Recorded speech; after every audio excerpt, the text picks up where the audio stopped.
evidentemente para los creadores y las personas que hacen música es importante hacer música en sí. Esa es la parte que uno se disfruta y de pronto se le olvida que esto es un negocio. Y ese es el problema inicial, no verlo como un negocio. La gente pensaba que las personas que hacían, por ejemplo, arreglos musicales o hacían la parte de producción, creando beats, no son autores. Y gente, sí son autores. ¿Cómo opera? La primera obra es una obra original, ¿verdad? Yeah. Esa letra y esa melodía. Pero la segunda es una obra derivativa de la primera. Si ese autor, con su consentimiento y autorización, le delega a un arreglista que lo haga, eso es una nueva obra de la cual ambos son autores bajo la ley, excepto que se establezca lo contrario por escrito. Si no te ocupas de hacer un split que diga que tú aportaste un 10% nada más, el que aportó 10 se lleva 50 y el otro 50. La música genera distintos ingresos, productos de distintos derechos que tiene el autor, y se pueden ceder unos y retener otros. Muchas veces para poder firmar a los compositores o a los artistas de la parte de máster, se le ofrecen unos adelantos que son realmente jugosos. Ahora, hay que tener cuidado con eso, porque estos contratos están estructurados para que tú mismo con tus regalías devuelvas ese adelanto. Claro. Es la recuperación, el recoupment. Por lo tanto, si tu repertorio, en el caso de publishing, no genera suficientes regalías para poder recuperar ese adelanto, te vas a quedar en ese contrato por toda la vida.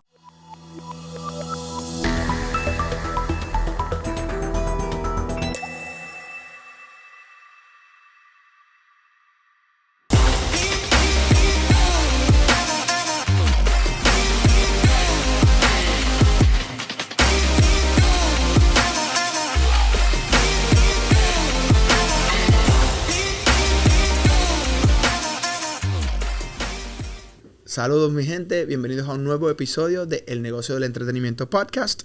Antes que todo quiero agradecerle como siempre a nuestros patrocinadores. El número 1, Café Alto Grande. Complace tu paladar con una rica taza de café 100% arábico de Puerto Rico. Y a su primo hermano, el Ron Alto Grande, el único ron añejado por 5 años en las montañas de Puerto Rico. Y también a la casa de champán más premiada del siglo, Piper Heidsieck. También nuestra revista Spark of Magazine, puedes buscarla y bajarla totalmente gratis en sparkoff.com. Y también quiero ya hoy hacer una mención. El International Puerto Rico Tattoo Convention llega nuevamente en su 4ª edición. Artistas de todo el mundo llegan a Puerto Rico en diciembre. Así que estén pendientes por ahí a prtattooconvention.com. La convención, una de las más prestigiosas de tatuajes del mundo, llega a Puerto Rico. También es producida por Sparkoff, tú sabes, la familia. Ok, vamos allá. Hoy tengo una invitada que quiero leerte unos datos de ella. Es abogada, especialista en música y entretenimiento, con más de 12 años de experiencia como asesor y representante legal. En mayo del 2019 obtuvo una maestría en Derecho con especialización en entretenimiento, medios y tecnología de la prestigiosa Escuela de Derecho de la Universidad de California, UCLA. En 2008 se graduó magna cum laude de la Escuela de Derecho de la Universidad de Puerto Rico y tuvo su Juris Doctor en el 2010. Fue admitida para ejercer la abogacía en Puerto Rico. Es fundadora de Protege tu Música TV, entidad que creó para proveer servicios de asesoría legal y consultoría estratégica en temas de contratación, protección y defensa de propiedad intelectual, monetización, estructura de negocios relacionados con la industria musical y del entretenimiento. Además, ha sido profesora de la Escuela de Derecho de la Universidad de Puerto Rico, donde ha ofrecido cursos de aspectos legales en la industria musical. Con ustedes, y quiero que le den un fuerte aplauso aquí, Gira Santiago. Hola. ¿Cómo estás, Gira? Ay, bien, gracias por la invitación. Calorcito de Puerto Rico me encanta. Imagínate, eres boricua, pero estás en LA. Sí. Radicada. ¿Hace cuánto estás por allá? Hace 3 años ya. ¿Y te acostumbraste rápido? No. Es difícil, es muy difícil, es una ciudad grande, claro. Con pocos puertorriqueños, sí. Pero yo siempre soy muy trabajadora, así que me he acostumbrado. ¿Y los tapones? Bueno, a eso uno nunca se acostumbra, pero ya tú sabes que es bastante comparable a veces. ¿No te han tocado fuegos todavía? No, fíjate, no. Está todo tranquilo. De hecho, los pequeños temblores que hay ni me doy cuenta. No, eso no sé. Yo tampoco. Yo vivía allá un tiempo pero sí viví uno de los fuegos de esos fuegos heavy. Sí. Lo viví, estaba por la una de las autopistas y se veía esa montaña llena de fuego y heavy. Sí, sí. Pero bueno, LA es LA. Ahí está la industria, está el globo terráqueo que quiere estar Sí, sí, ahí está todo el mundo. Exacto. Lo que tenemos es que llevar muchos boricuas para allá. 100%. Que es lo que hace falta. 100%. Gira, llevas años, siempre he escuchado tu nombre, ¿sabes? Estamos en la industria en el medio. Y para mí es súper cool que haya mujeres, tú sabes, representing y como que con el expertise en esta industria que es tan competitiva, tan cambiante. ¿Cómo tú empiezas en esto? O sea, ¿cómo tú te decides por entrar al derecho? Al derecho, sí. Bueno, yo realmente, y en estos días lo he hablado y siempre como que tengo que hacer un súper resumen, pero yo era cantante y producía y escribía y estaba en los estudios constantemente. Y realmente, para hacerlo breve, yo entré a derecho para financiar mi carrera artística. Era un plan B. Y entonces yo dije, bueno, tiene que ser una carrera rápida, eran 3 años, estaba a la misma vez produciendo y a la misma vez cantando por ahí en hoteles, en guisos. Working musician. Sí. Y estaba también trabajando en el Instituto de Cultura Puertorriqueña con la ley de la música autóctona. Así que estaba haciendo todo a la misma vez, pero con la visión de que yo utilizara el dinero de mi carrera como abogada para financiar mi carrera como artista. Y en ese proceso es que entonces dicen, me gustó. O seguiste porque fue creciendo tu base de clientes. ¿Por qué? Sí, fue a raíz y lo hablamos ahorita, a raíz de María. Sí, yo ya estaba había lanzado mi primer álbum en 2017, en enero. Y bueno, estaba en el proceso de promo, sí, y claro. no sé qué, súper contenta, a la misma vez haciendo todo, porque ya tenía el proyecto de Protege tu Música, y después te cuento cómo se convirtió. Okay. Pero María fue lo que determinó que era lo que yo iba a hacer, hacia dónde me iba a dirigir. Y entonces pasó María, yo dije, yo no sé qué yo voy a hacer. Ya yo tenía planes de irme para UCLA porque ya yo sabía que esto era una posibilidad, pero estaba en el proceso cuando estaba en María. Sí, y ahí no podía hacer nada. Así que mi hermano me dijo, vente para acá, para Florida, y salí, apliqué a todas las universidades que quería, me escogieron en todas y escogí UCLA. Pero la pregunta de por qué, ¿verdad?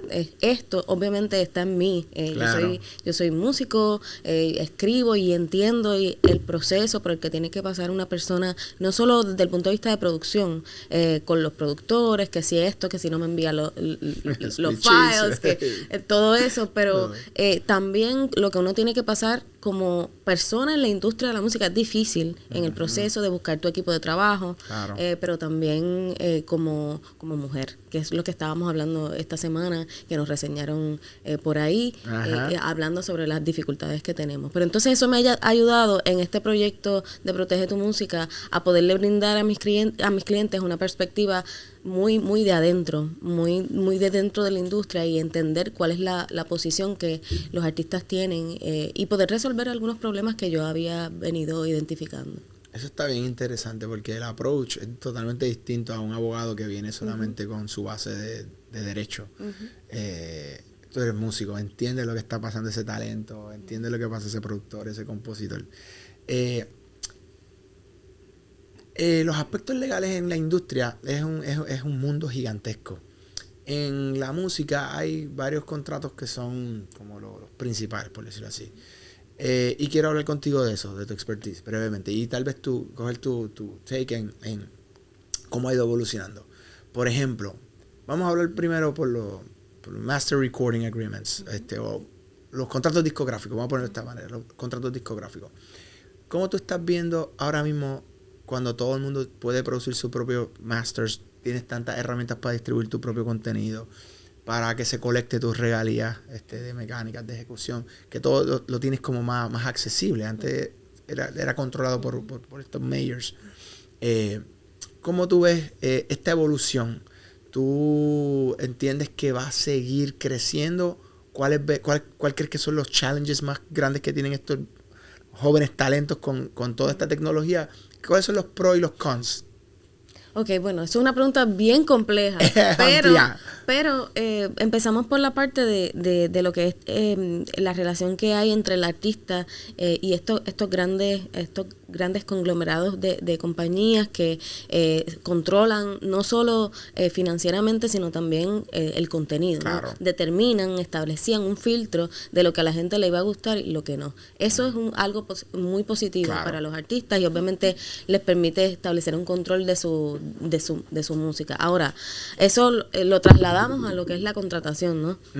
Cuando vemos esto en términos de cuáles son los contratos que los artistas están ahora firmando usualmente, ha cambiado. Claro. Ha cambiado y ahora que estabas hablando de aquellos quizás abogados que no tienen el background que yo tengo, que puedo ver lo que está pasando, que están entrando, por ejemplo, inversionistas, claro. Que ya esa figura no existía antes. De pronto está entrando una persona, una vez ya el proyecto está hecho. Claro. Y entonces hay que establecer un plan desde el punto de vista contractual de cómo claro. Atender a esa persona cuando entre y qué injerencia va a tener en los derechos del máster y de las composiciones y de todos los ingresos que vienen producto de la explotación de esa música. 100%. Y entonces veo que hay muchos cambios.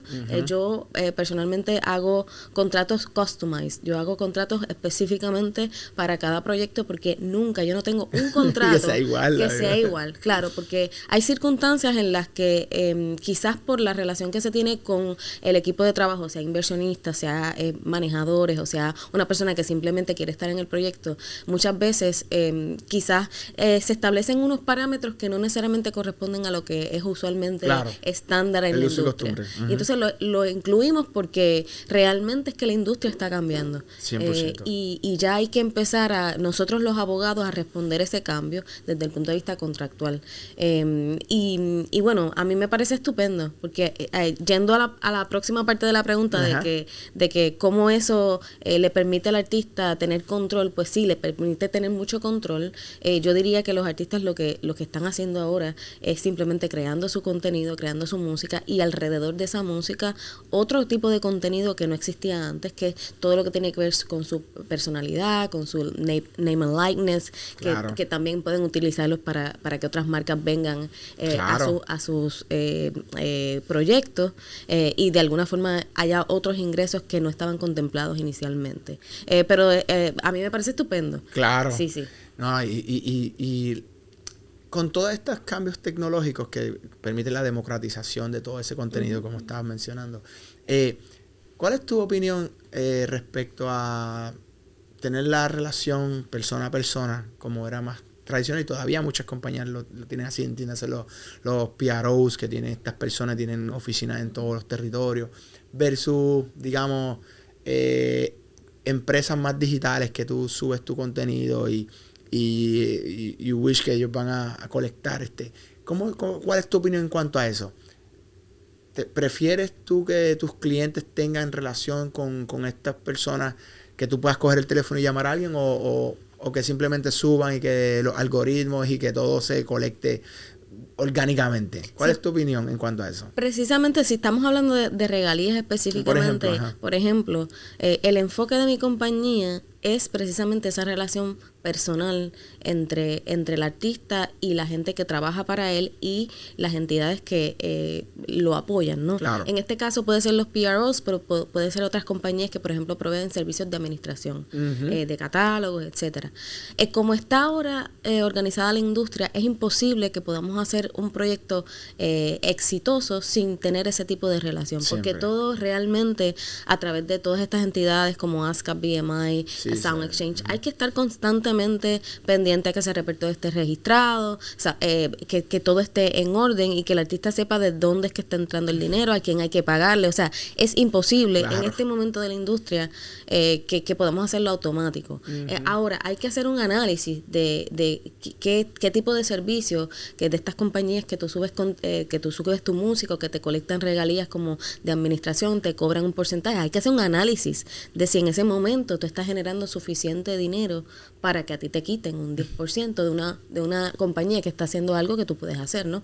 Y ese es el enfoque que yo siempre les presento a los clientes. A veces no entienden porque lo que quieren es esta rapidez, porque hay una énfasis porque sea todo instantáneo, pero seguimos, por lo menos yo dentro del rol que estoy tomando en la industria, que lo he tomado orgánicamente desde que empecé, pero siempre le presento a mis clientes el proyecto de que esto tiene que ser realmente como si fuera un bebé.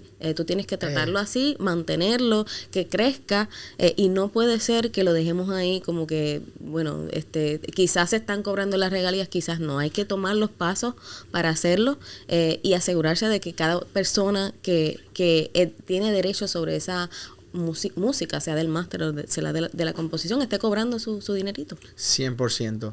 Y te pregunto, te quiero hacer una pregunta, por ejemplo, ahora con esto del publishing, te voy a hablar un poquito del publishing. Muchos mayors, su negocio es market share, ¿sabes? Su negocio es firmar cuánto compositor puedan tener, y entonces después el servicio que le dan se tardan en contestar, no aparece. Sí. En esos casos, digamos que tú eres, y quiero hacerlo como tipo masterclass esta pregunta, digamos que tú tienes un cliente que tiene 100 canciones, no ha colocado ninguna todavía, pero tiene talento. Tú le recomiendas que haga su propia publishing company, le recomiendas que lance, si es artista, su propia música y que tenga track y después haga alguna negociación de administración o de co-publishing. ¿Cuál sería una ruta que Gira le podría recomendar a jóvenes que son compositores, son artistas y tienen un catálogo y un portfolio? Ok, primero que la pregunta base para poder seguir con la discusión es si el trabajo que te da hacer esa administración te quita tiempo de crear. Si a ti te quita tiempo, entonces lo tienes que delegar. Pasado. Si todavía tienes tiempo y tienes a alguien que te pueda asistir en el proyecto, antes de tú delegarlo a una administradora o una compañía, lo ideal es conseguir que tu equipo de trabajo lo trabaje. O sin que eso implique que haya un impacto en tu tiempo para crear, que ese es el enfoque. Claro. ¿No? Y partiendo de ahí, ¿cuál es la decisión que uno va a tomar respecto a cuál es la compañía que vas a escoger? Ya eso es un análisis de cada uno de los compositores y compositoras también. Y ese catálogo, ya cuando tú mencionas 100 temas, eso es un montón. Claro. Eso es un montón. Y yo he tenido clientes que me envían, mira, es un tema bien sencillo, y entonces son un split de 30 personas con un 2.5% por aquí. Sí, y entonces pues eso complica. No es siempre que tengo 100 canciones.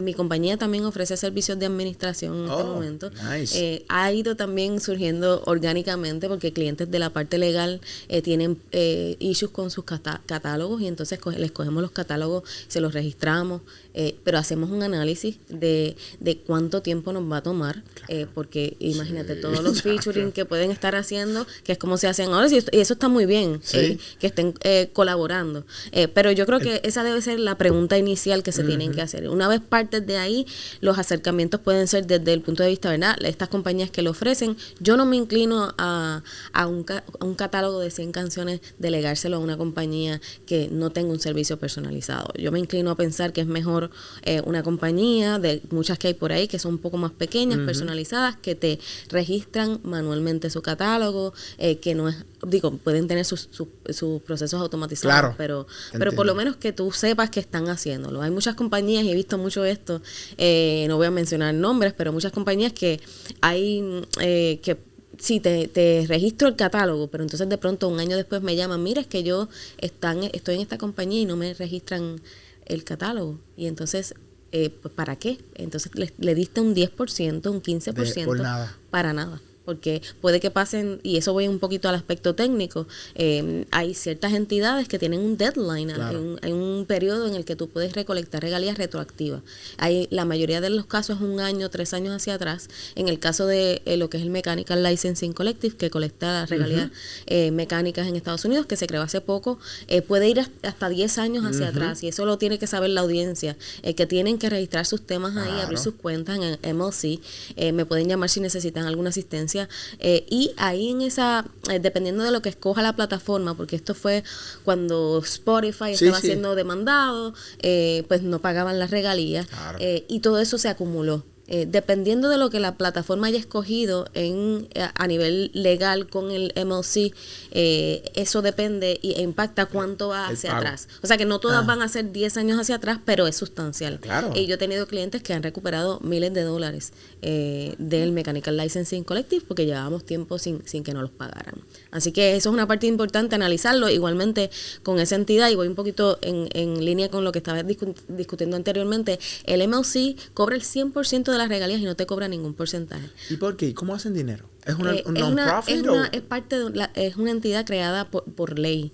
Es una delegación. ¿Y sabes quién la financia? ¿Quién? Las plataformas digitales. O sea que se le cobra al provider, al streaming ellos provider. pagan las regalías, pero también parte de la legislación fue el acuerdo entre todas las partes, los publishers, todo el mundo. De pagarle a esta entidad. Ellos las plataformas digitales como Spotify, Apple Music, se comprometieron a financiar el funcionamiento del Mechanical Licensing Collective. Y entonces por eso es que no se le deduce absolutamente nada. Por lo tanto, a la pregunta tuya de qué voy a hacer si quiero colectar mis regalías, pues sabes que en el Mechanical Licensing Collective no te van a cobrar nada. Y vas a tener que hacer lo mismo que si haces en otra entidad que tengas que someter la información manualmente. Así que eso hay que tomarlo en cuenta. ¿Y dónde se pueden registrar? ¿Dónde es un website? ¿Lo puedes mencionar para nosotros ponerlo en el cintillo? Se llama themlc.com, creo que es MLC, y es el Mechanical Licensing Collective. Yo soy embajadora por la parte latina,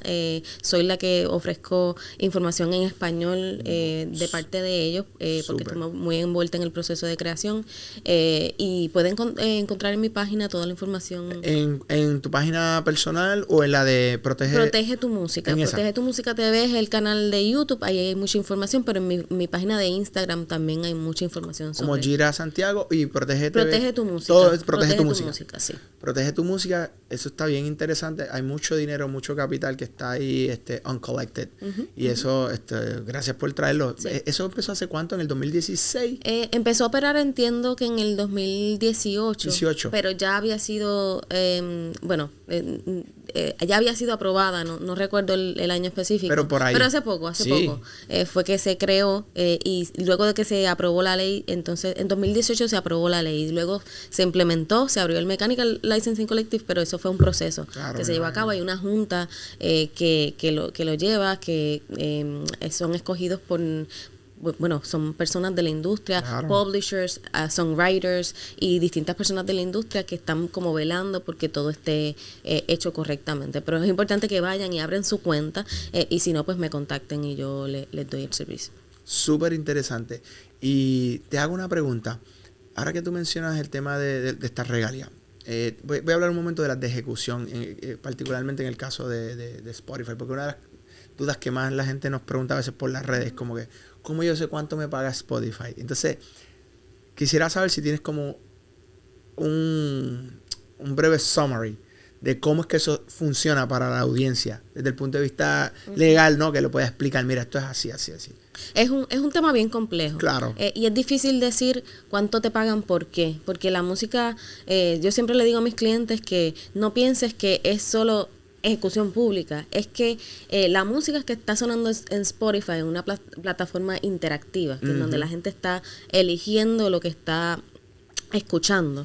Se están generando distintas regalías de distintos usos. Pueden ser las de ejecución pública por la parte autoral, de publisher. Puede ser las mecánicas, que son las descargas de esa parte autoral. Pero también pueden ser del máster, que son la parte de ejecución pública también, y similar a lo que pasa en la autoral, pero por la parte del máster. Y además también el artista que canta también ejecuta y se colectan regalías. Por lo tanto, no se puede pensar, como que he escuchado mucho y quiero aclararlo, no se puede pensar que es solo ejecución pública o digital. No, es que es todo realmente. Lo digital se desdobla en un montón de derechos por los cuales los autores son pagados, sí. Pero entonces, pues nada, yo creo que realmente para saber exactamente cuánto se paga, yo no te puedo decir, porque esas son unas fórmulas que establece el Copyright Royalty Board, que es un panel, y el US Copyright Office, se establece unas tarifas y por cada uso, si es de suscripción, si no es de suscripción, si es interactivo, no es interactivo, o sea que es difícil poderlo saber. Hay ciertas herramientas por ahí en algunas páginas que te permiten calcular un poco cuánto te pueden pagar, pero eso es un estimado realmente, porque realmente los que estamos realmente detrás en la industria sabemos que eso es imposible poderlo calcular. Siempre se usan las herramientas, por lo menos para tú tener una idea de cuando vas a delegarle a alguien y, por ejemplo, te va a cobrar un flat fee por hacer eso. Si vale la pena hacer eso, porque entonces estoy gastando más de lo que voy a recuperar. Y hay un análisis siempre, como volvemos al principio, es un análisis específico de tu proyecto, de lo que tú estás haciendo y de dónde suena tu música. Porque si suena en Spotify, en la parte gratis, no va a pagar tanto como la parte de suscriptores. Y si suena en YouTube, no va a pagar mucho porque es una de las plataformas que menos suena. Eso sí te lo puedo decir certeramente. Claro. Apple Music, por ejemplo, es una de las plataformas que mejor paga, pero con el Mechanical Licensing Collective se resuelven muchas cosas porque es una tarifa fija. Así que para que tú veas todas las cosas que están pasando y en poco tiempo es difícil realmente explicarlo. Así que espero poderlo no haberlos confundido más. Aquí salen 100 preguntas más. No, pero está muy interesante porque a veces la gente piensa que eso es como 1 más 1 es 2 y es como que digo, mira, no, necesitas un abogado que se vaya contigo. Y eso es un tema, es una isla aparte. Sí, el tema de cómo se puede colectar, dónde se puede colectar hoy día y que es bueno que todo el mundo lo conozca. Entonces ahí yo creo que es bien bueno que puedan buscar la página, contactarte. ¿Cuál es tu correo electrónico solo para decirlo ya de una vez? O cómo pueden hacerte, si quieren una consulta, ¿dónde se comunican? Claro, recientemente esta semana lanzamos el website nuevo. Ahí está toda mi información, es protegetumusica.tv.com. Okay. Y ahí, aparte de tener todos mis teléfonos y la información de email, también está todo automatizado para que puedan ir y si ustedes quieren, por ejemplo, un servicio de plan de monetización, que tenemos esa parte también. ¿Cómo plan de monetización? Por ejemplo, yo me siento con mis clientes y a todos les hago una entrevista inicial en la que yo determino cuáles son las necesidades en todas las partes, incluyendo contratos, todo lo que es apertura de cuentas, si las tienes o no las tienes, y en esa parte de monetización yo establezco un plan de cuáles son las cuentas que se tienen que abrir, qué es lo que hay que registrar, a quién hay que pagarle, qué documentación hay que hacer. En el website ya pueden entrar y están desglosados los servicios y pueden entrar y hay unos formularios que van a irme diciendo a mí qué es lo que tú quieres y eventualmente ese formulario llega a mí. Hacemos una consulta inicial y entonces ahí yo establezco un plan de trabajo. Y le envías una propuesta, una cotización de tu servicio. Sí, está bien bueno eso, porque si lo tienes sistematizado, eso es un palo. Adelanta a todo el mundo, adelanta el cliente y adelantas tú el load. Y yo, sí, como te dije ahorita, tengo muchos clientes. Yo tengo más de 250 clientes y 2 de ellos demandan mucho, pues son artistas grandes. Pero hemos introducido gente en la compañía con mucho expertise. Qué bueno. Y mucho background para que me ayuden en toda esta parte. Pero sí pueden entrar a mi página y con gusto yo los ayudo. Hay una parte que dice que yo siempre me conecto con mis clientes 10 minutos antes de hacer cualquier servicio para poderles decir esto que te estoy diciendo. Así es que yo trabajo, yo te voy a decir lo que necesitas, lo que no necesitas y si no me vengas a pagar por algo que no necesitas, porque yo creo que como estuve en la posición de producir música, sé que yo necesitaba a alguien que me dijera, no gastes aquí, gasta acá. Esto es lo necesario, ahora lo ponemos en prioridad primero y luego vamos haciendo todo el proceso. Pero nunca con la intención de aprovecharme de ninguna forma de la gente que crea, porque he estado en esa posición. Esa eres tú. Sí. Pero qué lindo, eso dice mucho de ti como persona, honestamente, porque no es la norma muchas veces. Sí. Lamentablemente. Eso estaba hablando ayer. ¿Estabas hablando de eso? Me estaban comentando, el director de rimas de la parte de publishing, Emilio Morales, que es muy amigo mío, me decía que me agradecía mucho mi rol, que ha sido, como te digo, muy orgánico, porque surgió de una preocupación. Yo estaba en los estudios, dije, y no te comenté ahorita, el canal surgió porque yo estaba en los estudios y me preguntaban las mismas preguntas siempre. Y dije, bueno, pues yo creo que en vez de contestar voy a empezar a hacer videos. Claro. Y así empezó todo. Qué bien. Pues surgió realmente de algo que yo quería hacer. A nosotros nos pasó igual, a quienes me pasó igual. Te voy a hacer una pregunta. ¿Cuáles tú crees que son las primeras 2, 3 cosas o los 2 o 3 errores más comunes que tuve en los nuevos talentos a la hora de cuando están comenzando sus carreras? firman muy rápido contratos sin haber tenido la asesoría adecuada, no firman nada y no colectan y están sacando música y tienen dinero en la calle. Dame tu opinión en cuanto a eso, porque hay mucha gente que nos ve, jóvenes, que están con sus proyectos. Entonces, ¿qué tú, basado en tu experiencia? Claro, claro. Primero, hay muchas cosas que yo he visto, pero yo lo que creo es que, y evidentemente para los creadores y las personas que hacen música, es importante hacer música en sí. Esa es la parte que uno se disfruta y de pronto se le olvida que esto es un negocio. Y ese es el problema inicial, no verlo como un negocio. Esto es un producto. Si te gusta, si la gente le gusta, pero fuera de eso hay que analizar cómo tú vas a administrar ese negocio. Claro. Y muchas veces lo que pasa es que no tienen el vaqueo, o sea, no tienen a alguien que les diga esto que yo te estoy diciendo. Mira, por aquí es que tienes que irte. Y no es fácil, porque es que en la industria no había, hace 5 años que yo creé Protege tu Música, no había lo que yo estaba haciendo. De pronto han surgido muchos otros compañeros que han empezado a hacer este tipo de contenido, pero no había.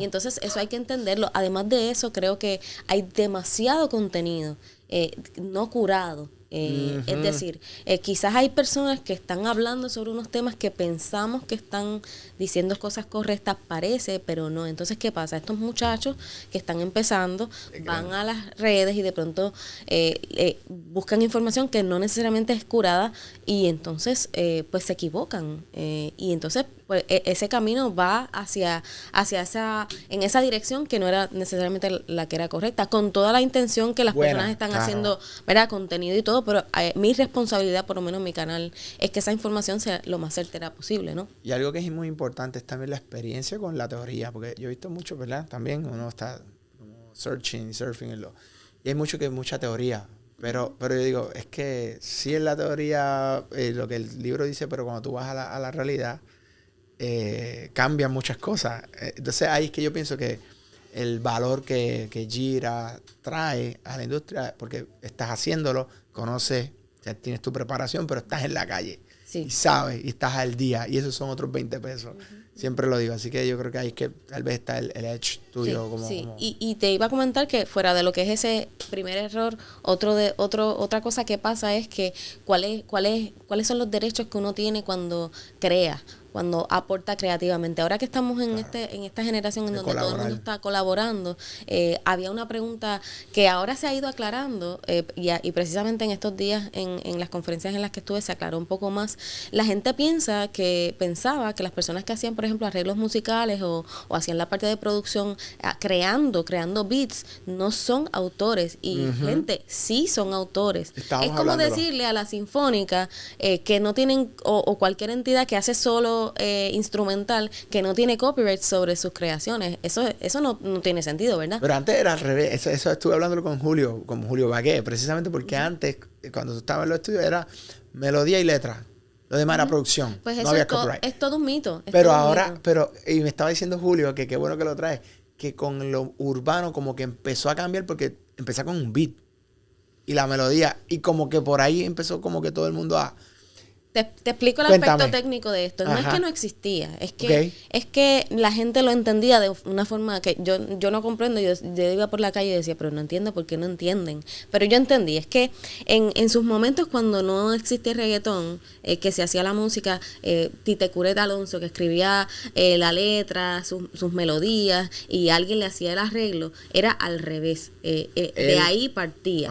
Ahora, la base no quita que la segunda parte sea también de una obra. ¿Cómo opera? La primera obra es una obra original, ¿verdad? Yeah. Esa letra y esa melodía, pero la segunda es una obra derivativa de la primera. Si ese autor, con su consentimiento y autorización, le delega a un arreglista que lo haga, eso es una nueva obra de la cual ambos son autores bajo la ley, excepto que se establezca lo contrario por escrito.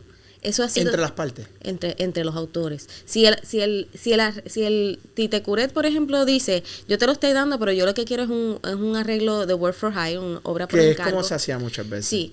Si esa es el plan, it pues it is what it is. Pero si no es el plan y nadie dice nada, es una obra derivativa de la primera. ¿Y cómo se hace en ese caso? Bueno, ¿cómo se firman esos split sheets? Te tendría que, en la composición de ese tema, ¿Cómo se trabaja entonces? Sí, digamos que no se filma nada, que pasaba mucho antes, no se filmó. Y tienes dos generaciones o dos personas que están con puntos de vista totalmente opuestos. El que dice, no, es que la melodía y la letra la hice yo, y el otro dice, no, es que yo hice el beat. Pues la ley lo contesta bien fácil. ¿Cómo lo contesta ahí? Lo contesta fácil, partes iguales. Partes iguales. Si no te ocupas de hacer un split que diga que tú aportaste un 10% nada más, el que aportó 10 se lleva 50 y el otro 50. Es bien fácil. Por eso es importante que ese otro error del que íbamos a hablar, que es no hacerlo por escrito, porque la ley establece unos requisitos específicamente. Claro. Y si no lo haces, entonces va a venir el otro y te va a decir 50 y 50. Pero iba a seguir con la explicación de en el género urbano, cómo cambia. Es lo mismo. El beat es esa obra original de la cual se deriva la próxima que ya tiene letra. Es el mismo concepto, pero al revés. ¿Okay? Así que eso no ha cambiado, es una obra derivativa. Y lo que a mí me impresiona del género urbano es que están muy adelante con esto de los splits. Sí, y además no tienen ningún problema con share.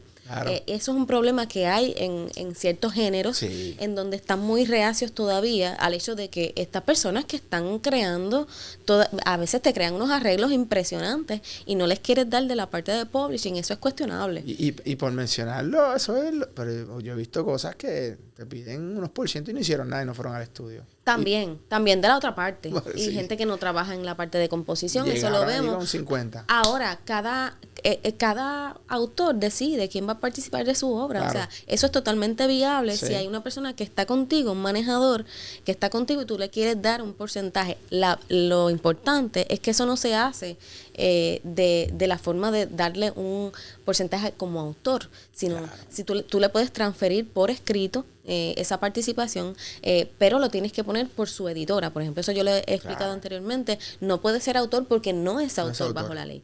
Pero hay formas en ASCAP, BMI y demás sociedades en donde uno registra este tipo de individuos bajo su editora y así cobran.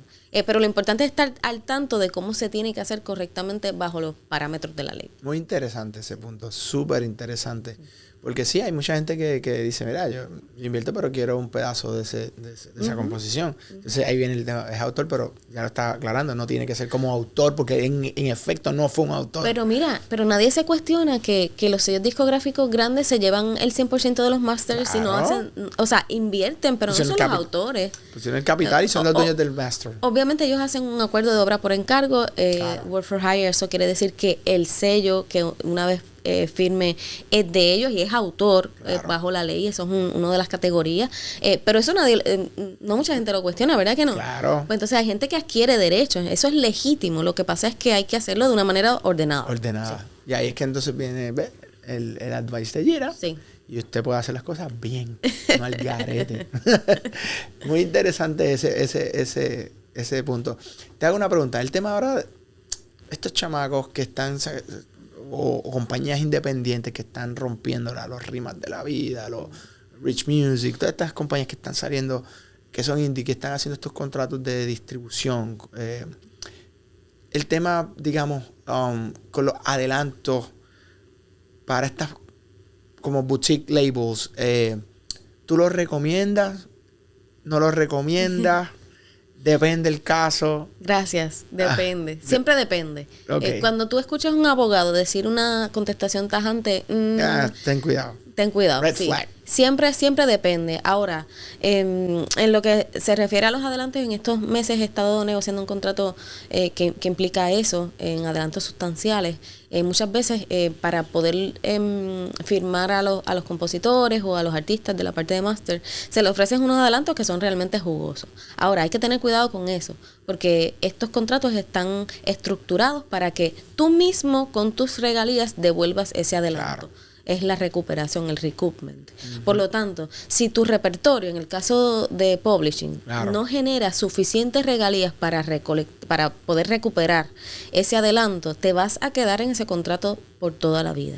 Y eso hay que analizarlo. Es preferible tener un adelanto más bajito, que sea viable, que sea real, tú entrar en ese contrato y que haya cláusulas que te permitan seguir avanzando en el contrato. Porque el problema es cuando te detienes en el contrato porque o no has recuperado o la compañía no quiere ejercer la opción, pero está atado a la recuperación la duración del contrato.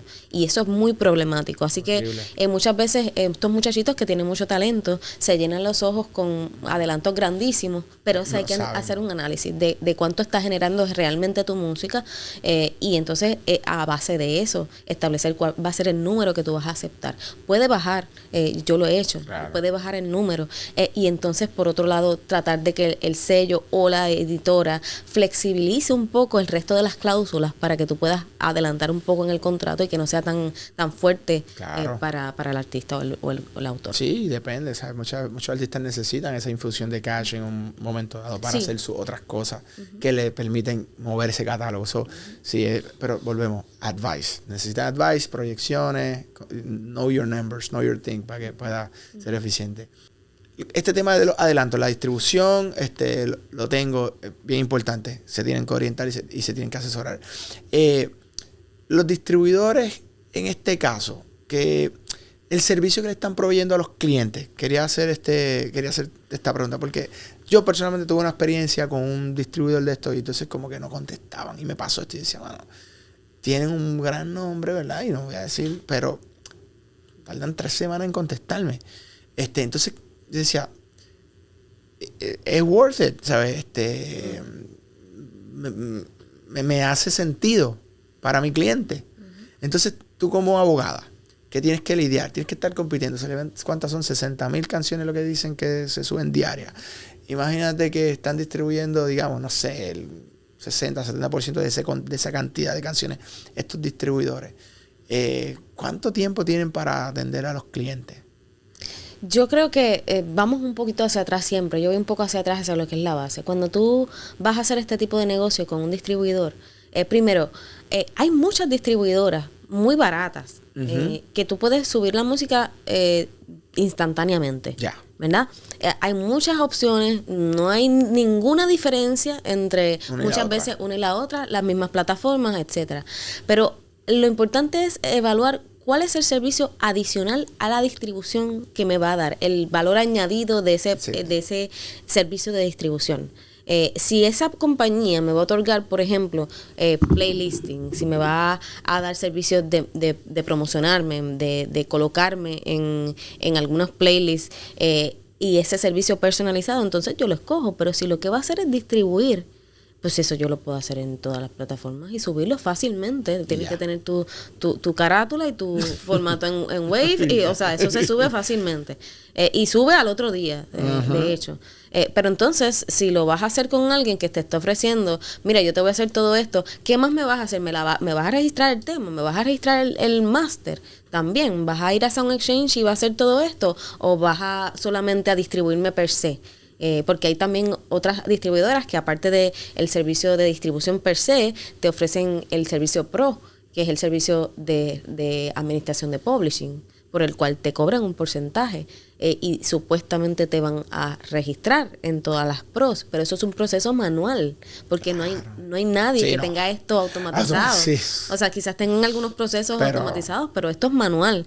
Por lo tanto, tú tienes que decir, pues, ¿para qué voy a hacer eso si no me está dando nada añadido a lo que yo puedo obtener? Ahora, sí hay compañías que ofrecen, como te mencioné, otros servicios que tienen valor, como servicios de promoción, mercadeo, manejo de redes, quizás toda esa parte, si te lo ofrecen, tú lo analizas, pero yo creo que también es que quizás, y yo que me pongo en la posición de los artistas que están buscando en su inicio como que algo para que los escuchen, nos volvemos locos dándole a todo el mundo por ahí todo el que ofrece, y no, así como hay mucha gente muy buena en la industria, también hay gente que simplemente, como tú dices, te ofrecen el servicio, te cogen un porcentaje y nunca más aparecen en tu carrera. Y eso hay que detectarlo. Eso con asesoría se resuelve. Totalmente. Sí. Y te hago una pregunta. En el caso de los artistas ya establecidos, las necesidades obviamente varían y cambian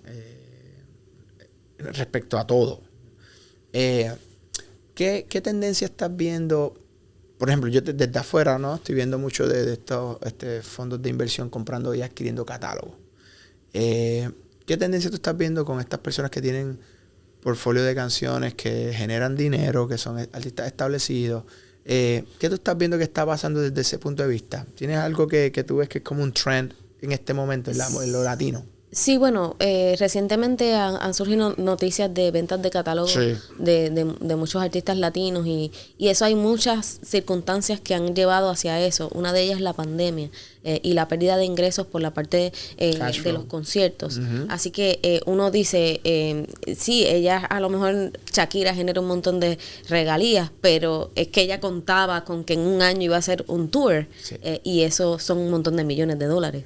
Y entonces eso un poco impulsa a estas personas que están interesadas en invertir en esta parte de la música y a comprar catálogos. Ahora, hay otra cosa que puede estar ocurriendo, es que luego de lo que te mencioné de la aprobación de la ley del Music Modernization Act, Ajá. que crea el MLC, se estabiliza un poco la industria, porque estábamos literalmente antes de la ley al garete. Y entonces, pues, no se sabía, no era una industria estable, no lo es, no es una industria estable, pero por lo menos eso le da cierta estabilidad en Estados Unidos. Hay una base. Y desde el punto de vista legal y de todos los entes que operan las plataformas digitales, las editoras, todo el mundo se puso de acuerdo luego del 2018 de la aprobación. Así que yo creo que también eso es un espacio para los inversionistas que ven que es un terreno fértil para poder invertir. Ahora, estos catálogos muchas veces se anuncia que se vendieron. No tenemos los detalles de cómo han sido esas ventas, porque se dice ventas, pero muchas veces simplemente es que se ceden algunos derechos. Sí, un licensing por X periodo de tiempo. Claro, y de ahí podemos, para que la gente sepa, la música genera distintos ingresos, producto de distintos derechos que tiene el autor, y se pueden ceder unos y retener otros. Y esa duplicidad o triplicidad o cuatriplicidad, como se le quiera llamar, la gente no la entiende. Es como que, es que él me quiere pedir esto y yo se lo tengo que dar. No, es que tú, de hecho, yo podría decirte a ti, yo te voy a dar la propiedad de mis masters, pero yo retengo el derecho de recibir perpetuamente el 50% de las regalías. Tú administras. Tú tomas decisiones, porque yo no tengo la facultad para decidir eso, porque yo estoy en el estudio haciendo un montón de cosas, pendiente de otras cosas, y tú me administras. Es posible hacer eso. Uh-huh. Y sabes que es la misma consecuencia. Claro. La misma consecuencia. Simplemente alguien está administrando perpetuamente y yo sigo recibiendo. Claro. Pero retienen los derechos. Sí, claro. Que hay una diferencia. Podría ser al revés. Yo podría decir, yo me quedo con el 100% de los derechos y te cedo un 50%, un inversionista, de cobrar perpetuamente. Claro, que es un profit sharing. Es que son dos cosas diferentes y mucha gente las confunde. Profit sharing de los proyectos es una cosa. Uh-huh. Y la gente dice, soy socio. No necesariamente es que eres socio, es que tienes como un waiver o una autorización de colectar el % que te dieron. Pero los derechos, que al final del día en propiedad es quien toma las decisiones finales y controla, es quien los posee. Pero sí, hay que establecer una distinción entre esas dos cosas. Y ahora recientemente yo estuve haciendo, fue bien divertido porque pude hacer un contrato de inversión, pero todo el equipo de trabajo, tanto el artista como la inversionista como el manejador estaban metidos ahí, y entonces para ellos fue interesante saber que podían cobrar regalías. Ella no quiere ceder, la artista no quiere ceder la propiedad de los masters, pero está bien, no la tienes que ceder. Pero yo cobro siempre. Como inversionista podrías cobrar, puedes cobrar perpetuo, puedes cobrar hasta que recuperes el 125 de tu inversión, y después de ahí dejar de cobrar. Son infinitas las posibilidades. Lo importante es saber qué es lo que permite la ley, qué es lo que establece, y uno lo pone en el papel. ¿Ves? Por eso se tienen que asesorar. Oriental con Gira Santiago. No, pero muy bien que lo dice, porque nos pasa mucho, y a mí personalmente me ha pasado muchas veces. Vienen personas de otras industrias con exceso de cash, y como nuestra industria es flashy y todo el mundo quiere estar con los artistas y todo el mundo quiere estar ahí en ese ámbito, tengo aquí tanto, ¿qué podemos hacer? Entonces tú tienes que sentarte y decir, bueno, esto es como la base, pero podemos hacer esto y de momento es como tienes que poner esto up front, tienes que hacer esto, pero eso no, ¿y cuánto tiempo se tarda en recuperar? Y bueno, hay que ver si pega. Sí, y es un riesgo, ¿verdad? Claro. Que asume el inversionista. Y qué bueno que lo traes porque, y eso es otro issue que tenemos que ver, no siempre es el dinero, lo mencioné ahorita. Claro. Una persona que viene y que te dice, yo quiero invertir, ya tú tienes el proyecto corriendo y quiere, yo voy a invertir, pero es que yo quiero tener control y la persona no tiene ningún tipo de experiencia en la industria. No, dolor de cabeza. Ese no es la persona adecuada para que te dé dinero, porque te va a causar dolores de cabeza. 100%. Y pasa mucho. Y mucha gente con muy buena intención, sí, pero que quieren trasladar la visión de otros negocios a la industria de la música. No funciona así. No hay break. Tienes que saber, o por lo menos que esa persona, que es el inversionista, consiga a alguien que le asesore y que sepa cómo ¿verdad? Navegar todo esto. Si no es así, hay que buscar a alguien que sepa. Y eso es bien importante. Cuando usted vaya a tomar decisiones sobre quién va a ser su inversionista, vea qué más, aparte de cash, trae a la mesa. Know-how, conexiones, expertise. A veces, ¿sabes? No todo es cash. Si tú recibes una propuesta con menos dinero, pero es una persona que es un power player y coge el teléfono y le van a contestar y te puede hacer avanzar en tu carrera, pues tienes que evaluarlo también. Muy interesante eso. Eso está súper cool. El tema de los investors ahora, que se están metiendo, que como está la economía, la inflación, la devaluación del dólar, mucha gente está buscando dónde tener otros vehículos de inversión y la música es uno de ellos. Sí. Siempre se dice que es recession proof. La gente consume música en depresión, consume música si están contentos y como ahora se puede monetizar y colectar, por lo que tú precisamente estabas explicando, pues se hace atractivo que saquen dinero de bonos que no están generando y los pongan en otros assets como es la música y el contenido digital. Esto ha sido súper interesante. Te doy gracias. ¿Se me queda algo? Solo por saber. Yo estabas hablando sobre algo interesante cuando hablamos de inversión. Y yo creo que no se mencionó en las conferencias que estuve, no sé si alguien lo pudo mencionar, pero es importante que la gente lo sepa.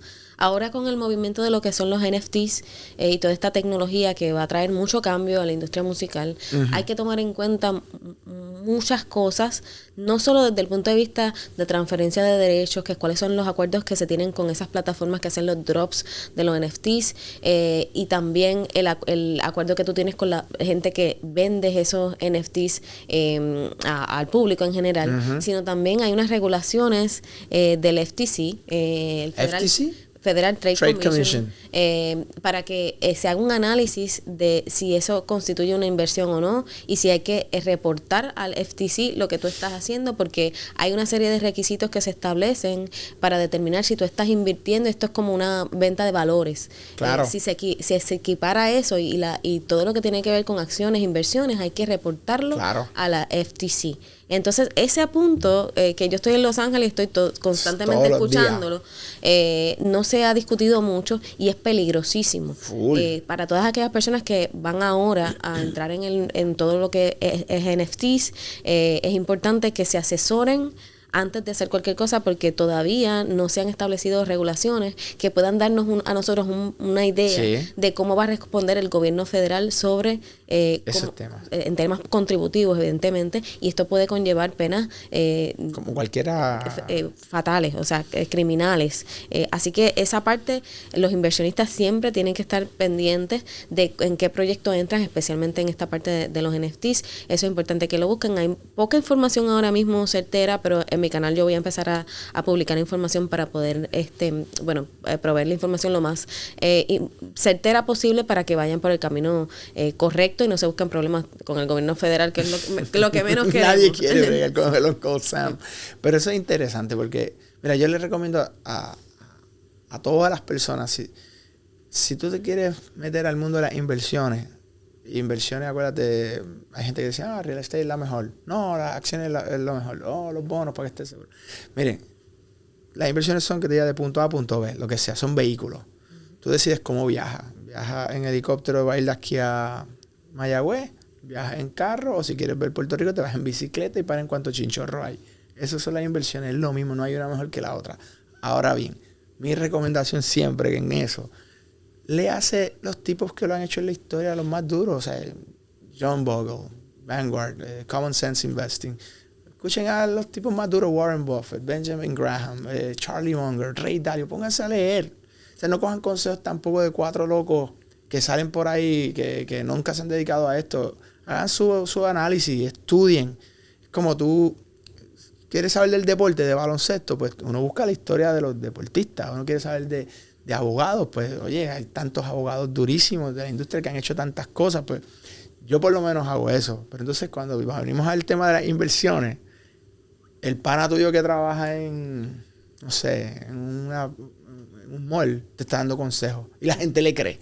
Digo, ¿cómo diablo? O sea, we gotta be smart. O sea, si usted va a meter el chavo y va a invertir, aprenda lo que es una inversión. Primero la base y después se arriesga.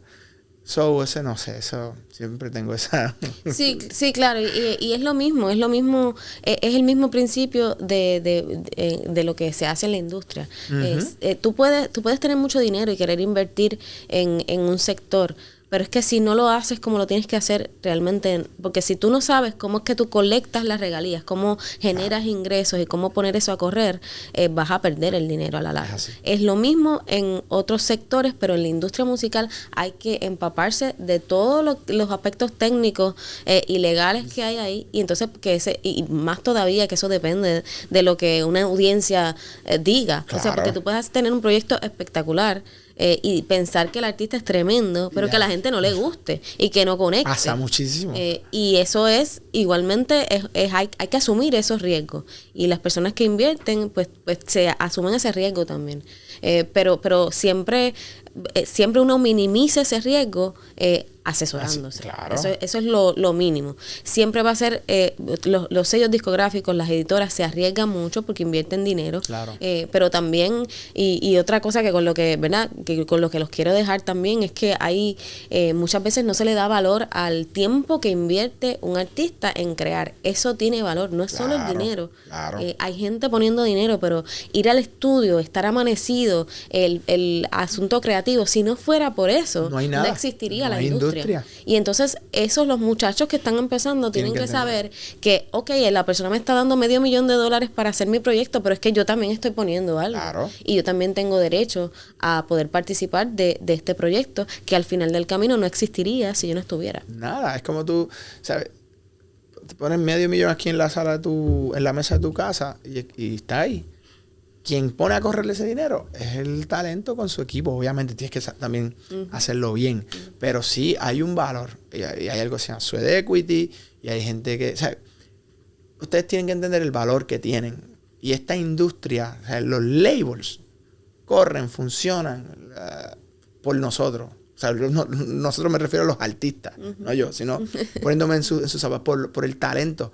Si no hay una canción, si no hay una música, no hay record label. No hay distribuidoras, no hay promotores de conciertos, no existe. Eso es algo que ustedes lo traen. Ahora, de igual manera, tener 100 hits en la gaveta de tu casa sin tener el equipo correcto que te ayude a sacar eso para la calle y que sepa cómo hacerlo, pues eso hay un valor. Y esa gente cobran comisiones. Cuando también esa gente se mete la mano al bolsillo y te dan, y invierten y se arriesgan, no es para que después lo saques porque ya tú eres el artista. No, hay gente que creyó también, que creyó, que apostó a ti y de igual manera hicieron su trabajo y su labor. Y ahí es que viene en mi opinión, la relación y la seriedad y la madurez. La madurez para tú estar en este mundo donde tú tienes que pagar tus comisiones si te están dando el servicio, ya sea el distribuidor, ya sea tu manager, ya sea tu agente, a tu editora. Porque esto es una industria que es de equipo. O sea, una sola persona no puede correr para ser exitoso. Digo, hasta cierto... Si quieres crecer y lo quieres hacer bien, ¿no? Si quieres tocar en los pops de tu vecindario, fine. Hazlo tú solo y te buscas tú mismo. Pero big time, you need a team. Y claro, y sin restarle méritos a los servicios que ofrecen estas compañías, que hay muchas que son muy buenas. Pero siempre hay que establecer un plan de en qué momento van a entrar. ¿Cuándo van a entrar? ¿Cuándo ya no es posible que yo maneje? De pronto me vuelvo mundial y yo no puedo manejar por ejemplo, la parte de tours, se le delega a agencias como otras agencias que lo hacen y que tú estás acá sentado haciendo lo que tienes que hacer. Y en esa medida tú estableces un plan. En este momento es viable que esta persona entre, porque realmente ya yo estoy generando tanto y no tengo la capacidad de abarcar todo ese ciertos mercados, por ejemplo. Y es lo que hacen muchos artistas, que entiendo que Ozuna, Anuel han hecho acuerdos de distribución, retienen sus masters, y lo que hacen es que, mira, es que yo no puedo llegar a tal territorio porque está sonando mi música, no sé, en Australia, en Asia, y estas grandes disqueras, estos grandes publishers tienen las garras para poder hacer eso. Ahí hacemos un análisis de hacia dónde vamos, pero no antes, porque es que tú no puedes seguir dando sin tener. Esa es la base, ¿no? Sí, 100%. Gira, gracias por este ratito. Me ha gustado mucho. Yo creo que es muy educativo. Te agradezco que sacaras tu tiempo después del after party. De madrugar y tener que venir hasta acá, hasta nuestro estudio. Esto fue el Negocio del Entretenimiento Podcast. Búscanos en tu plataforma favorita, Spark of TV. Suscríbete y dale a la campanita en iHeartRadio, Spotify, Apple Podcasts, Google Podcasts y todas las plataformas de streaming. Búscanos como el Negocio del Entretenimiento. Yo soy Jafet Santiago. Gracias por la sintonía. Shout out a nuestros sponsors: Café Alto Grande, Ron Alto Grande, Piper Heidsieck, Spark of Magazine. So check it out. International Puerto Rico Tattoo Convention en diciembre, Puerto Rico. Peace.